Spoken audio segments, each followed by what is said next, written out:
Hi guys, Dr. Simon Hill here. This week's been an interesting one for me. So teaching starting back at the university, so it's always good to meet new students and get to know them. If you're watching this video, thank you for being my new students. You're all a good bunch.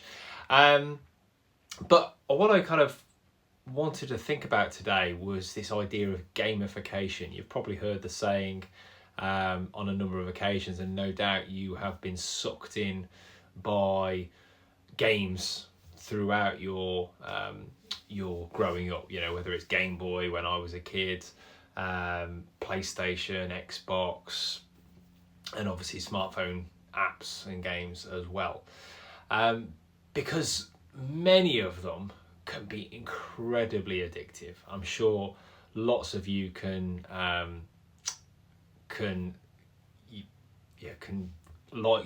are familiar with being addicted to a game, because again, certain ones, they just feel like they hook you in, and it's made me think really kind of, what is it that hooks us in? What is it that makes us kind of stay connected, and how can we utilize that in our own personal development? How can we change and utilize those kind of little hooks to actually help us to develop and help us change and to achieve the goals that we want to achieve?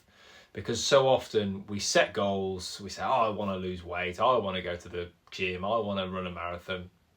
And yeah, you do it for a couple of days, a couple of weeks maybe, but it is so easy to fall off the wagon and stop doing whatever it is you're trying to do. And I know, because I've done it lots of times. I've failed many more times than I've succeeded. So what is it that, again, hooks us in with games? So the game that's got me right now is Duolingo. Now, arguably you could say it's not a game, and I guess you're kind of right there, but it turns learning languages, learning maths, piano, into a game. And that's what I'm doing. So I'm learning piano at the moment. I've been doing it for 170 days, I think, non-stop. I've not missed a day, and that includes skipping a day because it allows you to kind of save your streak if you do miss a day, but I've never missed a day.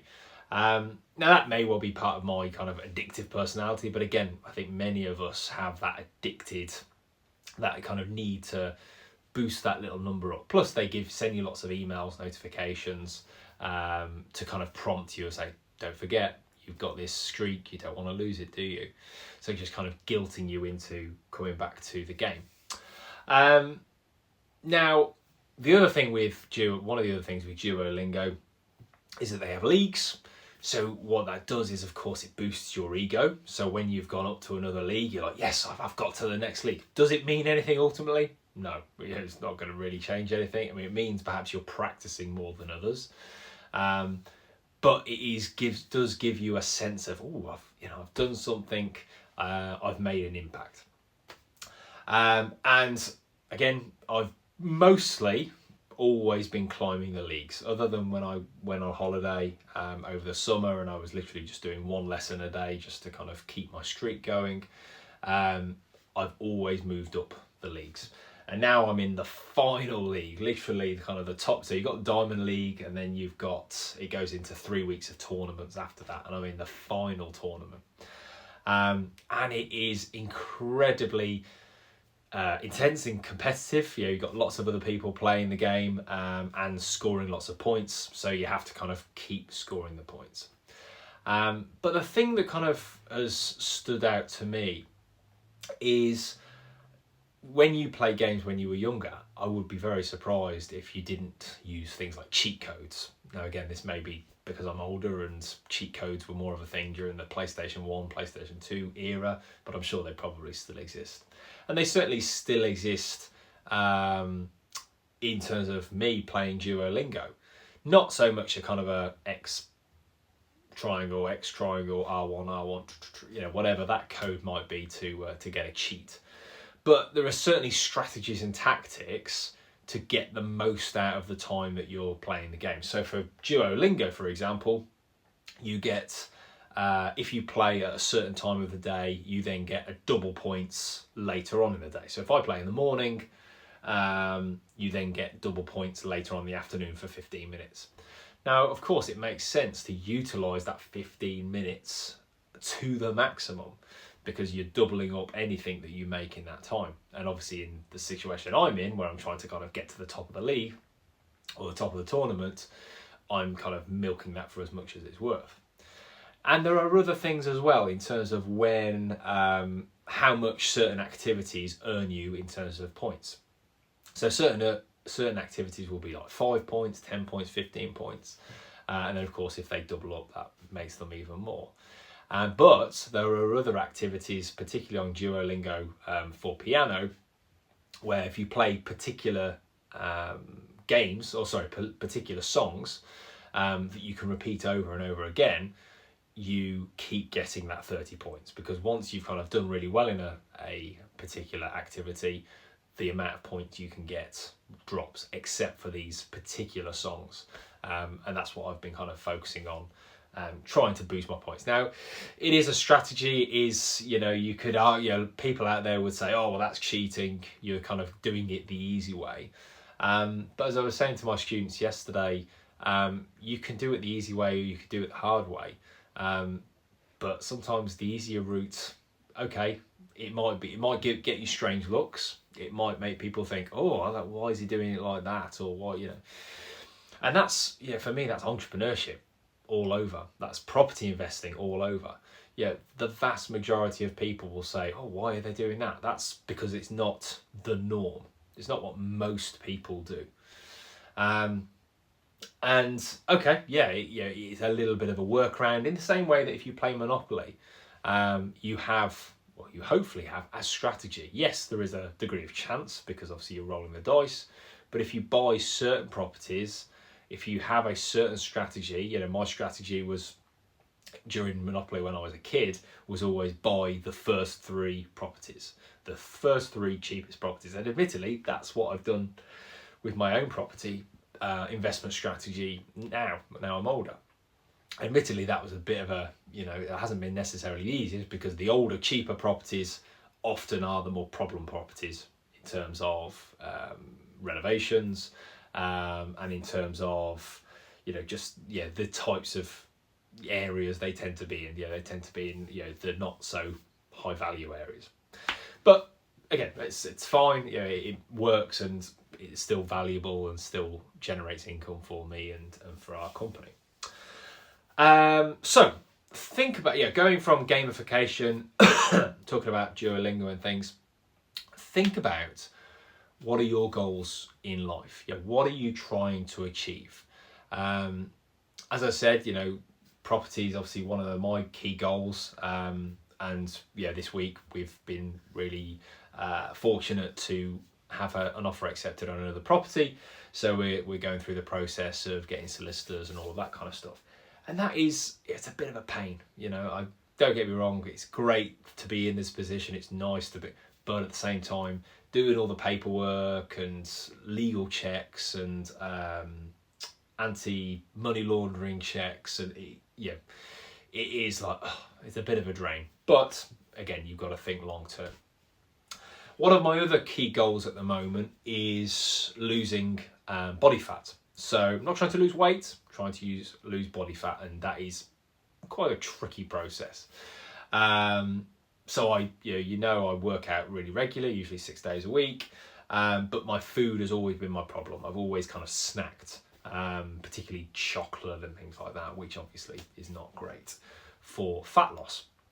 And so I've created a bit more of a plan, and my snacking has significantly reduced. I may have mentioned before, I put a padlock on the snack cupboard.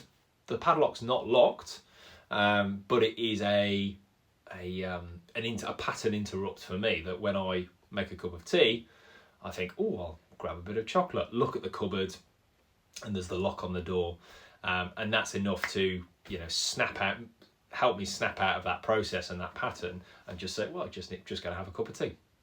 Keep it simple. That's not to say that I'm not kind of having something every so often, But it's particularly when I'm at home, because obviously we spend most of our times at home. So if home is where the problem is, and that's 80% of your time, 70% of the time, then you're going to have an issue. Whereas at work, I don't have any issues with snacking then, because I'll take a lunch with me, and it's relatively simple. Now, going back to the gamification side of things, how am I making a game out of this process? Well, one of the other things that I enjoy doing is making Lego models. The big Lego models. So, I've got Concorde, the Bugatti, I've got the Defender, Space Shuttle, McLaren, Porsche 911. That's it at the moment. But I've also recently bought the new Mercedes Formula One car, and that's what this is. So, obviously, at this point in time, it's we've got suspension and stuff. But how am I making this part of my gamification and helping me to get my goals? Well, normally, as soon as this arrived, I would build it within 2 days. In fact, 2 days is quite small. I would probably build it almost immediately, and then it would hang up on my wall, and that would be it. Whereas the approach I've taken with this model particularly was, firstly, I bought it way before I even intended kind of starting building it. So I kind of knew for 2 or 3 weeks I would have it, but it would be there, still wrapped up in the packaging, and I wouldn't touch it. I wasn't allowed to touch it until I reached a certain goal of weight. Or I've been doing it for 3 or 4 weeks. I can't remember off the top of my head. But as you will know if you've ever done a Lego kit, the Lego pieces come in particular individual bags. So for this kit, this is a 12 bag kit, which gives me 12 mini rewards, shall we say. So how I'm utilising it is every week, on a Friday, I weigh myself, although the weight's not so important to me, because obviously weight, muscle, fat, there's a bit of a kind of a disconnect there.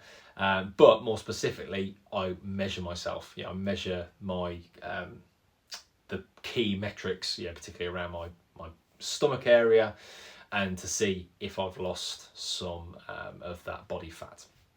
And if I have, by more than a centimetre, that means I get another bag to make. And I squirrel away, get that done, and then put the model back on the side. And it's worked really well so far. I think I'm on kit 2 or 3, I can't remember now. But it's been really good so far, because 1 week I missed the target. I did lose weight, but I didn't lose anything on my waist measurement, or just lost a very small amount. So I kind of said, no, that's it. You haven't achieved that, because whether that's because you've been snacking too much or whatever. So it's not overly strict. You can, and I do allow myself to, I'm having a Chinese takeaway tomorrow night. But it just keeps in mind, this is what I'm going to do. I'm going to have a Chinese takeaway, but I'm going to make specific decisions on what I'm going to eat. I'm not going to have any prawn crackers. I'm not going to, because I don't particularly like them anyway. I will have less saucy things. I'll have more dry things, because there tends to be less fat in there. Try and focus for the protein rather than go heavy on rice, noodles, carbs, etc. So that's just just a thought that kind of came into my head. I think again, gamification and how you can gamify what you're doing can be incredibly powerful, because it's not just ticking off, because lots of us kind of say, oh yes, this week I've eaten well, or today I've not had any carbs, or measure how many calories you take. But you've also got to have something to strive for in terms of almost micro rewards as you go along. So if you just say, oh, if I get a six pack by Christmas, that would be great. You think, well, okay, 6-pack by Christmas. Firstly, is that reasonable? Is it possible? And secondly, are you going to be able to keep it going if there's no individual rewards as you go through? Because just looking in the mirror, I know for me, isn't overly helpful, because it's very difficult to tell over, from week to week if there's been fat loss or fat gain. Even if you take pictures, it is very difficult. That's why I think measurement is a lot more objective rather than subjective. So that's it from me. If you've got any ideas or anything you're using right now for gamification of your goals and how you're helping yourself to achieve those, I'd love to hear them. And if you've got any questions, if you're kind of thinking, oh, I'm trying to do this, how could I gamify it? Then again, feel free to pop them in the comments. I'd love to hear them, and I'm certainly happy to try and help if I can. I think the key thing is thinking, well, what am I trying to achieve, and what do I really love? And if I can combine those two on an incremental basis, then that, I think, could be a real winner. It's certainly really helping me right now, because I've lost lots of weight in the past, but fat loss has always been the key struggle for me. So that's what I'm really focusing on now. So, Dr. Simon Hill, thank you very much for listening. Don't forget to, if you like this video, click the like button, and of course subscribe if you are not already. Enjoy the rest of your day, guys. Speak to you soon.